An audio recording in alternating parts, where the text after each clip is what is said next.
de vous annoncer le lancement officiel de Oligo Business Tour aujourd'hui.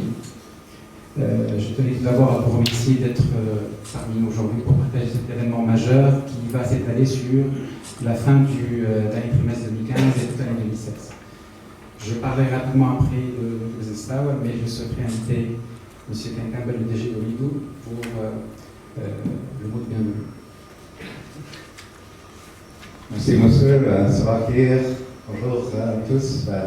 Juste un mot de bienvenue. Merci à nos collaborateurs, merci aux journalistes, à nos partenaires et certainement merci à nos équipes qui ont travaillé ensemble pour ce lancement aujourd'hui. Je pense que Oligo a été une société qui a toujours supporté des business partout le pays. Et le lancement de cette tour, ça représente notre engagement d'être très proche toujours à nos clients du business. Aussi aujourd'hui, on va parler certainement de notre partenariat avec Arbor Networks pour les éléments de DDoS protection et sécurité. Ça représente un élément important dans notre stratégie, le fait que Oligo, c'est pas surtout dans le passé, on a été toujours surtout un opérateur de mobile. Mais maintenant, nous avons le fixe, on a des services de valeur ajoutée, on a des services avancés pour aider les petites, moyennes et les grandes entreprises. Et ça, c'est quelque chose de très important de notre stratégie pour l'avenir. On démontre le fait que nous sommes un opérateur qui travaille dans plusieurs domaines. Alors, bienvenue. Je pense qu'on a des présentations très intéressantes aujourd'hui et je donne la parole à monsieur. Merci à vous, monsieur et votre équipe pour tout le travail. Merci à toi. Rapidement, je vais prendre 2-3 minutes, je ne vais pas m'étaler pour l'introduction. Je vais vous parler rapidement de l'objectif de Oligo Business Tour.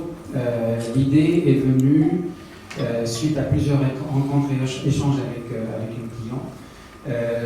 On s'est dit qu'il était important qu'on rencontre nos clients à travers toute la République, pas seulement dans les grandes villes, c'est ce qu'on avait l'habitude de faire, Tunis ou Sfax, mais plutôt aller à l'intérieur du pays, faire le tour de toute la République, échanger. C'est un Oligo Business Tour, il faut le considérer comme un rendez-vous d'échange, d'écoute et de partage avec nos clients et nos partenaires. Notre volonté n'est pas de présenter uniquement nos solutions, notre savoir-faire, certes, on va le faire, mais aussi être à votre écoute, comprendre vos besoins, vos problématiques et éventuellement apporter des solutions. On serait capable dès aujourd'hui, après les présentations qu'on va faire, partir sur des solutions et des offres sur mesure pour certains clients qui ont un besoin spécifique. Donc c'est réellement ça l'objectif de Business Tour. On va commencer par Tunis. Aujourd'hui c'est la première journée sur le thème de la sécurité. Le prochain rendez-vous sera à Sousse. On va faire que ce soit un mercredi, donc ce sera des mercredis. Le prochain, pour que je ne me trompe pas, le prochain c'est mercredi 9 décembre à Sousse, autour du thème Cloud. Celui d'après sera à Sfax le 23 décembre, autour du thème très haut débit et les offres pro, avec un focus sur l'offre Office in a Box. L'année prochaine, on a déjà un programme avec des confirmations de janvier à avril. On sera à Gabès et à Gafsa en janvier, à Bizerte au mois de mars, Kef et Genouba en avril. Les autres confirmations sont en train d'être finalisées. On ira probablement à Gasserine, à Sidi Bouzid, etc. Et Japa. Donc c'est ça notre volonté, c'est être plus proche de nos clients et à leur écoute. Voilà, ça c'est le principe de Oligo Business Tour. Longue vie à cet événement. C'est un événement majeur pour Oligo Business et j'espère qu'il rencontrera le succès que nous espérons. Le thème d'aujourd'hui, la sécurité. L'anti-DDoS, beaucoup en parlent. Je laisserai les experts en parler. C'est un événement qu'on a voulu organiser aujourd'hui. C'est un événement co-organisé avec notre partenaire Arbor. L'anti-DDoS, certains commencent à en entendre parler maintenant, mais pour les experts, c'est une problématique qui date des années 90. Peut-être que ça a commencé à être connu les années 2000, avec les grandes attaques de CNN, eBay, Amazon, etc., et récemment TV5. Mais c'est une problématique qui existe depuis pas mal d'années. Peut-être qu'aujourd'hui, elle a été intensifiée, elle a augmenté, et les outils informatiques ont aidé les hackers et ont facilité la tâche des hackers. Je pense que le plus jeune hacker, il a 15 ans, je crois, de mémoire.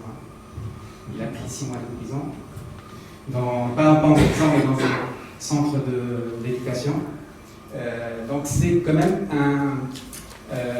un problème qui est facile à utiliser par les jeunes hackers. Après l'événement de TV5 qui a eu lieu cet été, où tout le site de TV5 est tombé, un spécialiste de l'anti-DDoS s'est posé la question en disant: la question aujourd'hui pour les RSSI et les DSI n'est pas de savoir est-ce que j'ai besoin d'une solution anti-DDoS, mais quand est-ce que je serai victime des attaques DDoS et comment les éviter. C'est toute la question et la problématique aujourd'hui. Personne n'est à l'abri des attaques DDoS. Voilà. Le programme d'aujourd'hui, j'ai l'honneur et le plaisir de partager le programme avec des amis de longue date, de plus de 15 ans, comme dirait une personnalité connue. On va commencer par un expert de Ernst & Young, M. Wassam El-Haj, Advisory Director, qui va parler des tendances du marché de la sécurité. Ensuite, on cédera la parole à Samir Ndossi, directeur marketing et opération, qui va parler de la stratégie du business dans la sécurité managée. On fera une petite pause d'un quart d'heure. Par la suite, on cédera la parole à un ami de Arbor, M. Moussouzi, c'est le manager de la région France et Nord-Afrique, qui va parler des solutions proposées par Arbor, notre partenaire pour cet événement. Par la suite, M. Hatem Sidi va nous rejoindre dans quelques minutes. Il va parler de l'expérience de Ooredoo pour la solution anti-DDoS. Et c'est ce qui est intéressant, nous sommes le premier client anti-DDoS. Et c'est probablement ce qui a fait la réussite de Ooredoo Business, en règle générale, pour les solutions proposées aux entreprises. Globalement, toutes les solutions que nous proposons aujourd'hui, nous avons été le premier client, que ce soit pour la téléphonie fixe, sécurité management, hébergement. Toutes ces solutions, nous avons été les premiers à les utiliser chez nous, chez Ooredoo, et c'est ce qui probablement fait le succès de ces solutions-là. Après Had, on vous invitera à un petit déjeuner où on partagera un petit peu et on débattra sur les solutions anti-DDoS et ce qu'on a appris aujourd'hui. Je cède la parole immédiatement à M. Wassam El-Haj pour parler des tendances du marché de sécurité. Merci Moussa. C'est un grand plaisir de partager avec vous cet événement. Aussi, je félicite l'équipe Ooredoo pour cette initiative. Son positionnement au marché est assez important à travers les services à valeur ajoutée. Un marché qui est très important et beaucoup plus important à travers la notion de sécurité qu'on va découvrir ensemble. Je commencerai tout d'abord par vous dire qu'on va parcourir un peu le Global Information Security Survey 2015 de l'UI qui vient de Paris. Donc ça fait quelque chose, une avant-première de présenter ce survey-là à travers cet événement. En termes de sécurité, on a un focus plus particulier qui porte sur ce qu'on appelle la cybersecurity. La cybersecurity, ça devient la tendance actuelle, là où les aspects de risk management, de sécurité sont diversifiés et complexes à la fois. Certes que les hackers, le plus jeune, peut-être il a 15 ans ou 16 ans, mais on parle plus de l'activisme actuellement. Donc, ce sont plus des groupes qui gèrent des attaques, qui lancent des attaques à l'encontre de clients. Et ces attaques-là sont de plus en plus complexes, donc il faut faire attention, il faut bien se préparer. Eisenhower, à un certain moment, il a dit une planification de bataille s'avère, après coup, inutile, useless. Mais elle est toujours nécessaire. Donc il faut toujours penser à bien planifier la sécurité, parce qu'on ne sait jamais.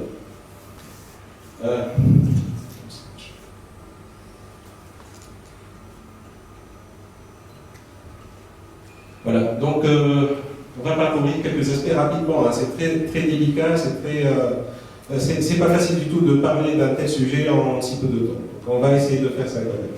C'est un challenge.